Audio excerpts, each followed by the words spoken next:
When we talk about hypnosis or hypnotherapy, we often hear the terms subconscious mind or unconscious mind. It's become clear to me that there is some degree of confusion over the meaning of the terms, and the difference between the two. It bears clarifying where the terms came from and how and why the terminology has evolved from the Freudian term subconscious mind, which society naturally adopted, to the more indicative term unconscious mind. In actual fact, in the context of hypnosis, the two terms refer to precisely the same thing, it's just a matter of which term more appropriately describes the state of being. I am of the opinion that unconscious is the more appropriate choice of word. Some feel more strongly about it than me. I remember a couple of years ago attending a seminar on hypnosis by my friend who is a very well-known hypnotist. Not long after his introduction speech, he told the audience of assembled hypnotherapists, "If I hear anyone refer to the unconscious mind as the subconscious mind, then I will throw them out of this room." Of course it was said with a little humor, but his point was clearly made. I can totally understand the public's use of the word subconscious, as the Freudian term was readily adopted by society when the concept of unacknowledged mental activity was discovered.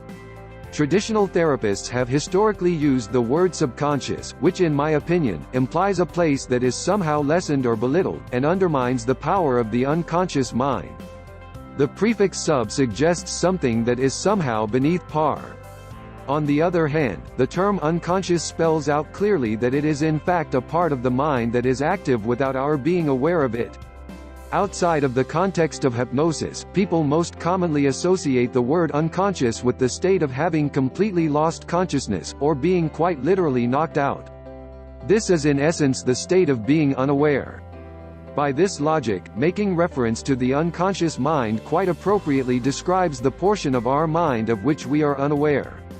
The theory that we only utilize a small part of our brain is misleading in that, we are certainly only consciously aware of what 10% of our brain is doing at any given moment, but the other 90% is certainly active, we are simply not conscious of it.